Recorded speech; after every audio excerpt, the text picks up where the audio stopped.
Welcome to the Gestalt IT Rundown. Today is March 29th, 2023, and I apologize, but you can't ride in my little red wagon because the back seat's broken and the axle's dragging, even though it is National Little Red Wagon Day. My name is Tom Hollingsworth, and I am dragging along some of the great news that we've been finding this week, along with my great co-host. Welcome back to the show, Mr. Stephen Foskett. Stephen, how's it going? It's good to be here, Tom, though we do have some sad news about the departure of one Mr. Gordon Moore, as we will talk about later in the show.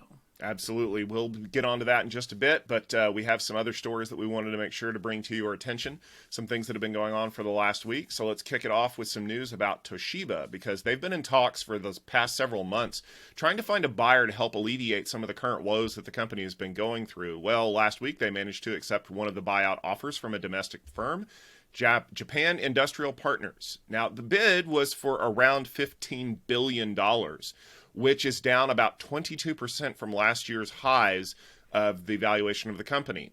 Toshiba has been dealing with a number of problems for a long time, including accounting scandals, governance scandals, and I think their nuclear power plant construction program might have had some issues as well. So there's a lot of other things going on. Now, if you recall, Toshiba's board actually had this plan to split the company into three parts, and it was soundly rejected by people. So I think this was kind of like, we need to do something or there won't be a Toshiba left behind. It sounds like Toshiba's been going through some rough times, Stephen, but does this deal reflect the value that's still there at the company? Yeah, actually, I feel like it does. I mean, I'm no financial analyst, but from a technical and industry standpoint, I look at this and I say, Toshiba is a company that probably deserves to exist in the IT space. I mean, they're a very important firm. They're still very strong. I mean, they are, as far as I know, the number three in a lot of spaces, including hard disk drives, and most importantly, they are a Japanese technology firm.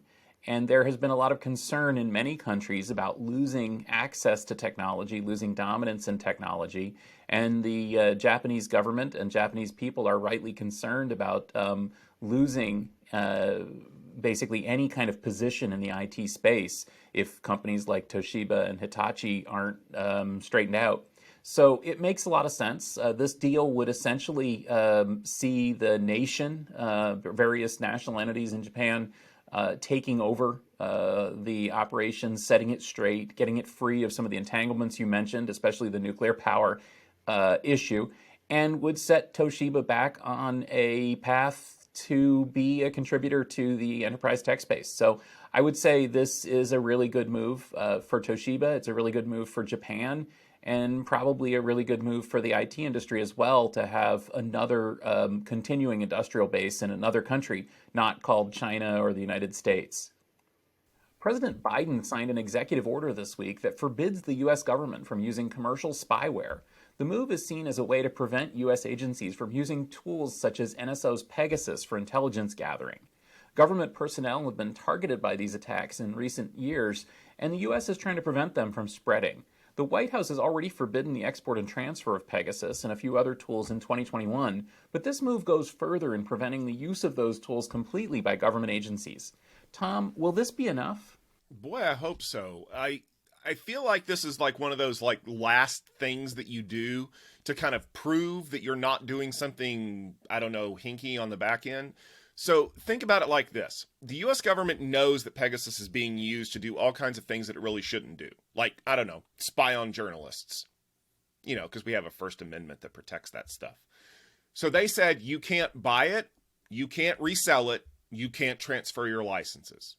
Okay, that's a pretty bold statement, right? Well, this executive order goes one step further. Nobody in the U.S. government can use it. Not the FBI, not the CIA, not the Department of Defense, not the, Department of the Interior. Who knows who would buy it? And what the U.S. is effectively saying is that we are not going to tolerate any of our organizations using this software to do things that they shouldn't do. Sounds pretty cool, right? That's step one, because I know what step two is going to be. Well, we're not using it. Why are our allies using it? This is a method that they're going to be using to put pressure on governments that would be considered friendly to democracy to stop using it. Because what we've seen over the years is that the governments that are using it And there are quite a few, honestly, and not names you would normally think would pop up on that list. They're using it to quash dissent in their countries. So by doing this, what they're effectively saying in the US government is, we're not going to tolerate you using it either. And I think that honestly, this is a good move. And the reason why, and I'm going to go out on a limb here, companies like NSO Group are a lot like the people who spam your inbox. Even if they're not successful 98% of the time, all they've got to do is get one group to buy it, and they're back in business. They have money to develop. And even if it's somebody kind of on the down low who doesn't want you to know that they're using it, it doesn't matter. So by doing this, you're effectively shining a very bright light on the shadows and trying to chase people out of it. And I think it's a good move overall. Also, it does allow the US government to effectively say that if somebody does go out and use this for some reason, or is currently using it for some reason, gives them plausible deniability to say, well, they weren't doing it on our behalf. So I think that overall, this is going to be a positive thing for the forces of cybersecurity and democracy. Open source is getting a test this week as MinIO and Weka have a public discussion over a licensing issue. MinIO announced late last week that Weka is misusing a license to use MinIO's open source software. MinIO had originally licensed that software under the Apache 2.0 license, but switched to using the Affero GPU 3.0 license in 2021. The AGPL restricts companies from incorporating free software into commercial products. Weka responded to MinIO's claims, stating that they were not in violation of the original Apache license agreement prior to 2021, and that they had forked the software before the license switch. MinIO has previously said that Nutanix was violating their license back in 2022. Stephen, this seems pretty complicated. It is very complicated, and I will start by saying we are not lawyers and we are not giving a legal opinion on this story. In fact, we don't really have a dog in this hunt, except for the fact that we are friendly with both MinIO and Weka, and we frankly feel that both of them are contributing quite a lot to the enterprise tech landscape. So, as you mentioned, this story is something of a follow-up to the run-in that MinIO had with Nutanix last year, where essentially Nutanix was said to have been using MinIO's software improperly and without proper licensing and payments and so on. That should have served as a warning to the entire IT industry that MinIO is coming after you if you're using their software and you're not an official partner and an official licensee. And to be honest with you, I can see MinIO's point in this. I mean, they frankly have developed a wonderful piece of software, an object, S3 compatible object store. And in fact, from what I'm hearing, the MinIO implementation is in many ways the superior implementation out there in terms of functionality and performance and features and so on. I mean, this is really a great cloud object store. MinIO also has other components, including a client and a performance testing suite and so on. And all of these have been used by many vendors in the enterprise tech space, not just Nutanix and not just Weka. In my own conversations with MinIO, let's just say there is some negative feelings about the fact that the entire industry seems to be capitalizing on their innovation and using literally their software in ways that actually compete with MinIO in the market. And I can understand that would, get their goat. Especially when you have companies like Weka issuing performance claims that show that essentially that MinIO's software performs better than, MinIO's software in testing. And that is actually possible because of the underlying nature of the Weka system, which is actually a really, really wonderful storage platform. And so, kind of turning the page here, we look at Weka. What it looks like is it looks from the outside that Weka actually did get the memo about Nutanix and MinIO and decided, we have to use this because it's good software, but we're going to comply with the license and we're going to fork it and we're going to, stick with the Apache license part instead of the AGPL license part and moved off of it. And at least that's what Weka is saying in their defense. And they've presented some evidence that they have disclosed that it's MinIO software, that they have, forked it, and they claim that they're not using any of the Apache licensed code, or I'm sorry, the AGPL licensed code, which is entirely plausible and possible. So again, we don't really have a statement or a side to take in this, except that both companies have presented a plausible case about what's going on. I think the more important aspect for our listeners is, like, what does this mean? Well, first of all, what it means is that clearly MinIO is a great storage platform. Clearly Weka is a great storage platform, and using them together seems to work really, really well. If Weka's claims are borne out with evidence in court and all that sort of thing, I think that, from my perspective, it seems like Weka has a good case that, frankly, that they're using this stuff properly. If not, then I think that MinIO has a good case that they're using it improperly, and it's not for me to decide either way. But I think that ultimately what's going to happen here is that all of the companies in the enterprise tech space that are using MinIO's software need to get right by it. If I was using MinIO anywhere in my stack, the first thing I would do is reach out to the folks at MinIO and say, hey, look, let's make a deal here. Because I know these guys, they're not unreasonable. They'll make a deal with you. They'll figure something out with you, and then you can continue to use their software probably. I would definitely do that. I guess the second thing that you should do is make sure that you're right with licensing, no matter whether it's MinIO or any other open source product. Again, no aspersions here against Weka, because their claims suggest that they are right with licensing, but everybody needs to be right with it. It is really frustrating to see companies ignoring the requirements of the Apache license or the GPL, not contributing their modifications back, ignoring requests for source code. Open source software is open source software, and you've got to do the right thing with open source software, whether it's from a company like MinIO or whether it's from an open source project. There's a big case going on right now with a major, let's say, farm equipment maker that is not contributing their code back that they're using all the open source. This is wrong. And if you're going to benefit from open source, then you have to do the things that contribute back to the open source ecosystem. It's also wrong for customers. And that's the thing I'll point out here as well. One of the challenges that happens here with licensing and with open source is sometimes companies will be using this stuff in a way that is, maybe it's out of date, maybe it doesn't include the recent security patches, maybe it doesn't include new features, and that can be very harmful to customers. It is far, far better to be up to date, to include all the latest security patches, all the latest improvements and everything. Then, and in order to do that, even if you have to abide by licensing changes or licenses that you don't agree with, well, I'm sorry, you got to do that. If you're going to, and again, I don't know anything about the details of this case, but if you're going to fork software before a licensing switch, well, that means that you might be out of date in terms of bug fixes, in terms of security patches. And that's going to be challenging for you, and it's going to be challenging for you to maintain that software. And so maybe you should think about that before you start using this stuff, and make sure that you have a plan to get right by licensing and to be using this stuff properly. That's all I'll say. So from a customer's perspective, if I'm going to use a product that includes any kind of open source, I want to make sure that my vendor discloses what open source they're using, properly participates in the open source ecosystem, and keeps things up to date. Because, man, the problem with open source is, yes, it allows you to improve software when there are bugs and security holes found, but it also exposes those bugs and security holes to anyone who goes looking for them if they are there. So you've got to keep this stuff up to date.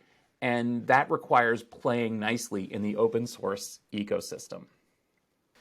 2 years ago, we reported on a fire at OVHcloud and how it affected their cloud hosting. This week, a French court has ruled that the backup data that was destroyed by this fire is the responsibility of OVHcloud, and that they're going to have to pay the customers who lost it.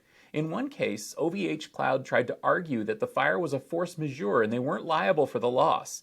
The defendants were able to show that OVHcloud had restarted the failed server but had somehow caused it to purge the data. In the other case, Body Courtage found out that data that they had been told wasn't stored in the same building as the production server was in fact stored there, and that backups were destroyed in the fire. OVHcloud is appealing the rulings. Tom, could a provider successfully argue that these things are beyond their control? I love the fact that they're trying to argue that it was force majeure that the fire destroyed the backup data. And most everybody knows that force majeure is basically the clause in a contract that says if there's something completely outside of our control that causes this to happen, we're not responsible for it. Like, I don't know, a war, a riot, a global pandemic, you name it. Here's the thing, though. In order for you to be able to prove it's force majeure, you have to prove that you didn't cause the problem. Fires are really hard that way because all you've got to do is find out that something that you did caused the problem. But force majeure is outside of the scope of this argument, and here's why. Because the plaintiffs in this, which were the companies that had their backup data destroyed, were able to prove that OVHcloud did, in fact, do things they shouldn't do. So I'm going to quote renowned storage analyst Stephen Foskett here. If you're in storage, your only job is to not lose data. And there are a lot of ways that you can do that. Step number one is that if you tell your customers that you have an offsite backup, make it really offsite. In another building, in another county, in another country. Just pulling the backup tapes or backup drives out of the production server and walking them 10 feet to the right and putting them down is not doing that. And that's what happened for Bati Cortage. They proved that the backup data was stored in the same building and it all got wiped out by the same fire. Write the check. In the other case, it came down to, could you reasonably argue that the fire caused the problem and we can get out of it? Well, normally you might be able to get away with that, except for the fact that the company was able to determine that they started the server, and when they did, it ran a purge script. That tells me that the fire did not destroy the backup data, that the backup data was there, and somehow something happened. The problem is that OVHcloud restarted the server. If it had been the customer that did it, that could be argued that you did it to yourself and you can get out of it. Write the check, because that's something you absolutely cannot do. So here's the thing. For those of you out there that are dealing with these problems, you have a job for the next month. You need to figure out exactly what's going on with your backup data. Don't assume, because that's the problem. In the Bati Cortage case, they assumed that their backup data wasn't being stored by the server. Read that contract. Does it specify where it's going to be stored? Does it specify how often it's going to be rotated? If not, change the contract. If you have to specify that it gets driven to a salt mine in Nevada and stored there for 8 years, then that's what you do. Because the problem is that contracts come into force when you lose money, when you have to sue the company. And if the contract is worded in such a way as to let the company get off for doing something that obviously they shouldn't have been doing, that's a bad contract that you signed. This is another example of why you have to be in complete control of what's going on in your organization. In the past, whenever it was just us in our data centers, we'd go, oh yeah, we're going to do this, we're going to do that. I literally know of a organization, a school that I used to work with, where they had to run back into the building to grab a box of backup tapes in a tornado warning because somebody forgot that the backup tapes were in the building that was in the line of path of the destruction. Now, everybody turned out okay and it actually didn't hit the building. But that's a little detail you really need to have on your contracts or your disaster recovery plans or things like that. So when you decide to move things to the cloud, don't just abrogate your responsibility for figuring out where the backups are. Be specific. And if the company doesn't want to get specific with you, specifically move your data and your business somewhere else, because that will become a problem later and you don't want any part of it. All right, Stephen, if you've been wondering what the fallout might be from ARM's failed attempt to get itself sold off, your day is finally here, because there is a report saying that SoftBank is looking to make the rumored IPO of ARM a much more attractive proposition through a change in the licensing for those chips.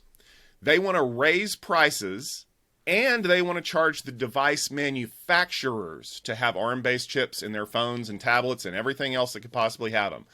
The licensing fees that ARM wants to charge is reportedly based on the final purchase price of the product itself, instead of a license fee for the chip or the right to use it.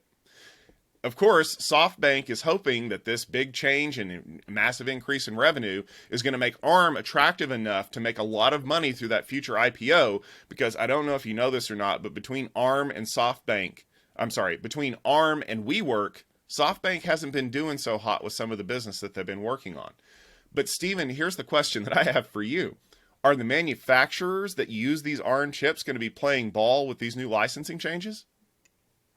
Well, this is an interesting thing. I mean, first off, I guess we had to say that we're not 100% sure what these new licensing changes are really going to look like because, of course, not this hasn't been officially put in place or anything. But given that, if this story is accurate, and I haven't seen any retractions or responses yet, so maybe it is, then that would be a major change. Right now, if you are using ARM processors in a product, and I don't mean end users, I mean, a product maker. If you're a phone maker and you use a Qualcomm Snapdragon CPU, Qualcomm paid the licensing fee to ARM for that architecture, and you don't pay anything except whatever you're paying Qualcomm. In other words, you're using Qualcomm CPUs. Yes, it's based on ARM's intellectual property, but that cost isn't borne by you except through whatever you're paying Qualcomm, which is, fine. That's a good business, and it's been a good business for ARM for many years. I think the problem here is that, the folks, as you say, at SoftBank and the money folks are seeing some of that sweet, sweet cash and thinking, hey, our innovation is being used in products all around the world, and it's the most used chip architecture in the world. Why aren't we making more than $500 million off of this stuff? We should be making more money. And so they looked around and said, well, what can we do? Well, we can charge device makers. First off, I'm not sure what legal grounds they would have. I guess they could figure out a way to do it. I'm not a lawyer, but that seems interesting. Second off, wouldn't they just be able to instead jack up the prices that they charge somebody like Qualcomm? Or maybe they tried that and it didn't work out very well. We've been talking about that on the rundown as well, trying to get licensees to pay more. So I guess this is maybe another way to get licensees to pay. And I'm not opposed to having people have to pay for intellectual property. Honestly, the ARM stuff is amazing, and their next generation processors look even better. I mean, we've been enjoying the benefits of Apple Silicon and all the the advancements they've made there, but it looks like ARM's next generation processors are going to really, I don't want to say catch up, but maybe catch up to what Apple's been doing with ARM's processor architecture, and that's just good for everybody in the industry. But I would say that any attempt to implement fees on device makers is probably going to blow up in ARM's face because some of those device makers are not going to pay additional license fees or an additional, processor tax on their products, especially in places like China, where ARM is very much the dominant architecture, but there are a great many restrictions on the ability of companies to use the latest and greatest technology, whether it's process nodes for manufacturing ICs or even the specific IP that's used in those processors in terms of baseband and cell phone signals and things like that.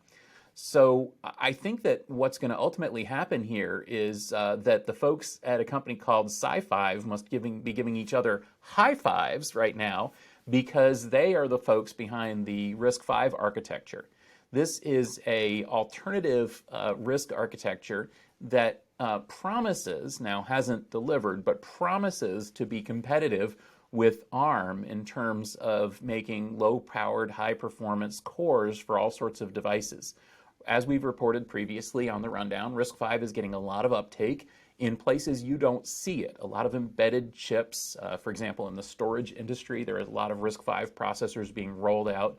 And one of the reasons that they're doing that is to avoid ARM licensing fees. So if ARM raises licensing fees and charges per device licensing, that's going to really hit hard on these embedded markets and things like that. So I would not be at all surprised if immediately the move to RISC-V in embedded processors is rapid. Longer term, I would not be at all surprised to see a whole wave of RISC-V based smartphones and tablets and devices coming out of China, maybe in a year or so when they can get a chance to ramp up production of those things. And within a couple of years, I wouldn't be at all surprised to see those RISC-V processors absolutely on par performance-wise with ARM processors. And effectively, ARM might be shooting themselves in the foot here because this licensing change could accelerate the trend to move away to this open source architecture, and that'll be that as far as things go. So Anyway, I feel like there's a real risk here, if you'll forgive the pun, that ARM could lose relevance in its hunt for revenue. Tom, now let's take a look at a big story of the week. And that big story is the death of computing pioneer and Intel co founder Gordon Moore.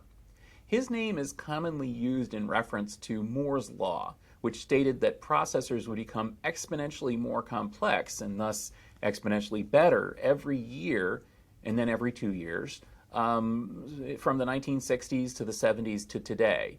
And we hear quite a lot about Moore's Law, but many people might not be really aware of the person behind that term. Moore was a visionary. He guided Intel from the founding of the company in the 1960s through the DRAM market in the 1970s, and then the transition into the microprocessors in microcomputers in the late 70s, 80s, and 90s. He was the CEO of the company. He led the company for 30 years. He was quiet, he was polite, he was humble, he was not brash, unlike Robert Noyce and Andy Grove, the other parts of the Intel trio in the early years. But everyone trusted Moore. They knew that his thoughtful and considered decisions could be relied upon, and they went with them, and it proved decisive in leading Intel to the dominant position that it had in the 90s when he finally retired. Moore learned from his mistakes. He notably, as I wrote on my blog, had a foray into the digital watch market that did not pan out in the 1970s. And to remind him of that mistake, he actually wore that watch for decades to remind himself of his own failings. He was able to lead while having others have their own autonomy. And he famously led by asking questions and listening and leading people to their own decisions. In a way, Moore created Silicon Valley, but it was entirely unlike what it has become. We could surely use more leaders in the mold of Gordon Moore. Yeah, Stephen, I couldn't agree more. When you look at some of the pieces that have been written about him in the last week since we learned of his passing, a lot of people, almost universally, he's well liked. He's very, he's knowledgeable. One of the things that in the Intel piece that we linked in the show notes they talked about was the fact that, there are people who have the power of being the manager, the person in charge.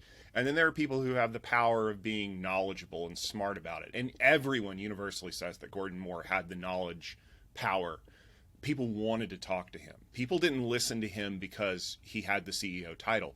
They listened to him because he was Gordon Moore, because he was smart, because he understood the technology. I mean, we talk even today about whether or not Moore's Law is still relevant. And how many things can you think of that we've talked about in the last 40 years that are still relevant? 640K is enough memory for people. Apple shouldn't make phones.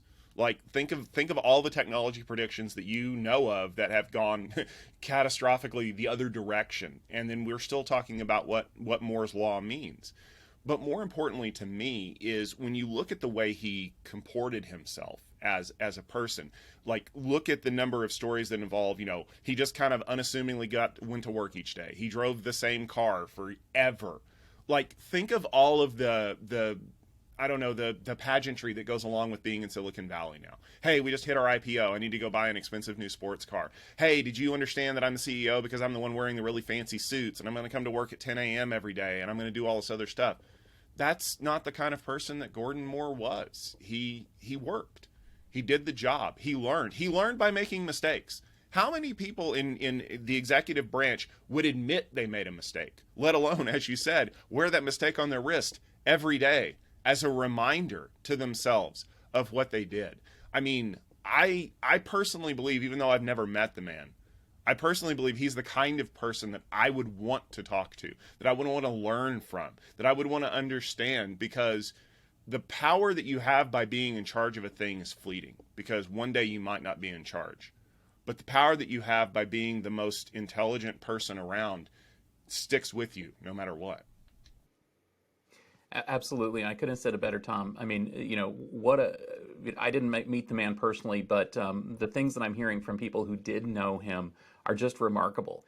He sat in a cube at Intel. They said that his cube was a little nicer, but he wasn't the kind of person who needed to stand in front. He was the kind of person who led from the back. One of the things that is the most remarkable, though, is that for all his soft spokenness and respectfulness and quietness, he was absolutely in charge of so many things.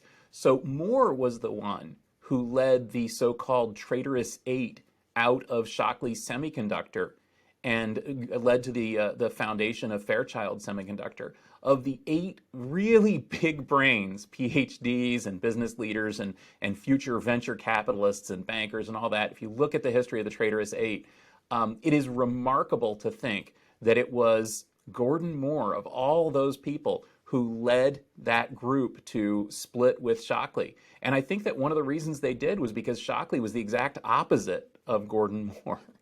And so by doing that, by establishing Fairchild, Intel essentially, or Gordon Moore essentially established Silicon Valley and moved the focus of semiconductor production from the East, Massachusetts, New York, New Jersey, to California.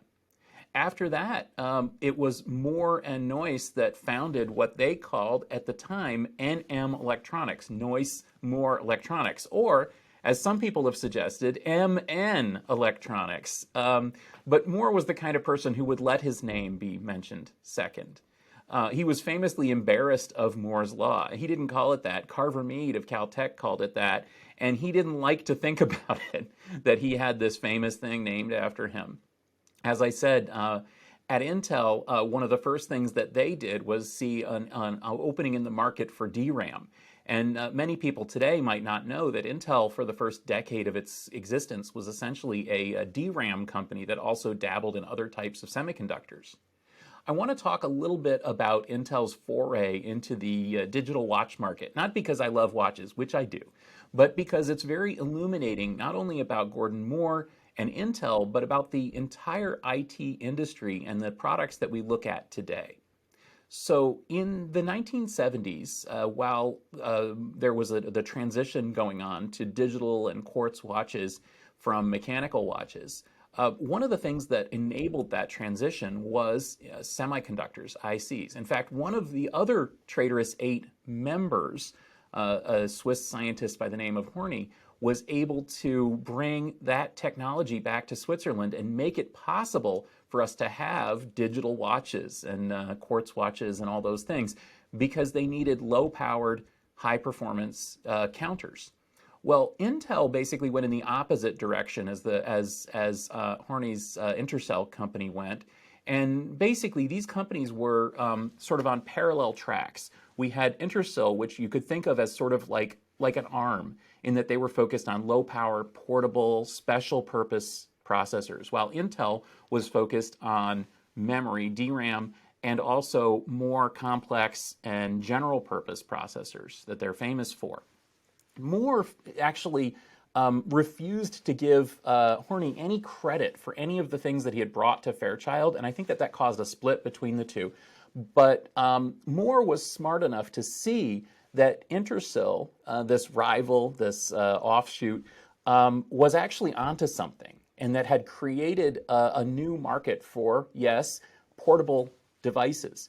And so Moore bought a Silicon Valley startup called Microma that was working on portable processors.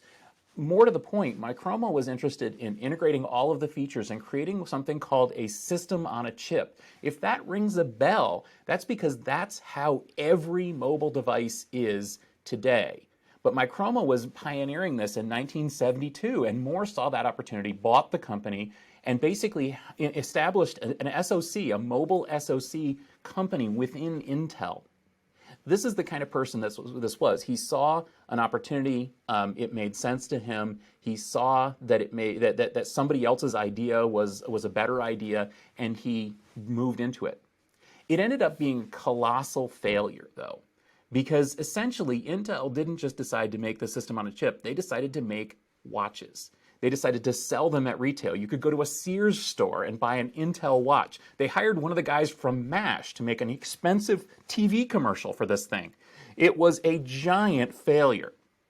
And so Intel, and again, to his credit, Moore realized how much of a failure it was. I think Andy Grove had a part in that as well. And Moore said, you know what, we're going to get out of this business. They sold it back to the Swiss. They walked away. And as I said, Moore famously wore what he called my $15 million watch for decades to remind himself of his failure. But the truth is, as we see today with smartwatches and phones and all these portable devices, the system on a chip concept, the low-powered processor concept, the integration concept was absolutely right. That's the ironic thing. Moore's greatest mistake was actually right. The wrong part was getting into consumer products. That was the mistake that Intel made. And so if you look again, you see this as a person who was willing to see an opportunity, to try to do the best they could, and then to move away when it wasn't working. He did the same thing with the RAM market. Famously, he analyzed the thing. I mean, this was a huge deal for Intel. This was their entire reason for existence. I mean, could you imagine, I don't know, Ford getting out of manufacturing cars? It was like that. But Moore looked at the evidence, he looked at the market, he looked at what the Japanese competitors were doing, what other companies were doing in the RAM market, and he said, this is just not a good market for us. We're leaving this market and we're going to focus on microprocessors. And everybody was aghast, but of course, because he was Gordon Moore, and he had done the analysis, he had done the research, he knew what he was doing, he was able to lead the company out of that market quietly, gently, efficiently, and the company just took off in a different market. And that's really who we are. And that's why I said at the top, I really wish that there were more leaders like Gordon Moore, who could look at things objectively, he could look at markets, who would look at opportunities, and could see, basically what was an opportunity for a product that could sell, that would have volume. I think too often now we're focused too much on numbers and on investments and on, buyouts and all these, what's your exit strategy? I bet Gordon Moore never had an exit strategy for Intel. His exit strategy was to make this thing huge and successful and to sell lots of stuff at a profit. I think we need more leaders like that and less leaders, frankly, like some of the other folks from Intel and from everybody else who are out there, pounding their chests and talking about how great they are. Let's prove it. Let's prove how great you are by quietly producing great products. All right. Well, thank you for that, Stephen. I think it's a great summation of, honestly, a great man, and it's a great loss to the technology community. But celebrating his life and helping people understand who he was is probably the greatest way to memorialize someone who had such a huge impact on what we do. We have a couple of events coming up in the next few weeks that we definitely wanted to make sure that you were aware of. The first one is happening April 12th and 13th. It's the next edition of Networking Field Day. I will be in Silicon Valley talking to some great companies like Backbox, iTential, and Kentic. You can find out more information about those companies if you head over to techfieldday.com. You can see a lineup of the presenters as well as the delegates. And then just a couple weeks after that, I'm going to be back on the road in beautiful, sunny, not oven temperature Las Vegas just yet, April 25th and 26th for Networking Field Day experience at Aruba Atmosphere 2023. We're going to be hearing some great new announcements from Aruba. We're going to be talking to some of their intelligent people over there and learning about some of the stuff that they're working on, not just wireless, but networking and security too. So if you want to head over to techfieldday.com, we should be posting the schedule for that event soon, as well as the great lineup of people who will be joining me for all of the entertainment to be found. If you are a fan of entertainment, make sure that you check out the Gestalt IT Rundown every Wednesday. We're here about 12:30 Eastern Time with all the great news from the week. You can watch us on YouTube. You can read the show notes on gestaltit.com. You can also check out the podcast form of our show. Just subscribe in your favorite podcast application of choice. Maybe you want to put it on while you're cleaning the house or taking the dog for a walk, or maybe watch shopping. You never know. We love to hear from stories that you might have. If you have something you'd like to hear us to talk about, just make sure you tweet at GestaltIT and use the hashtag rundown. But until next week, for myself, for Stephen Foskett, and the great crew that helps us put on this show every week, thank you very much for tuning in, and we will talk to you soon.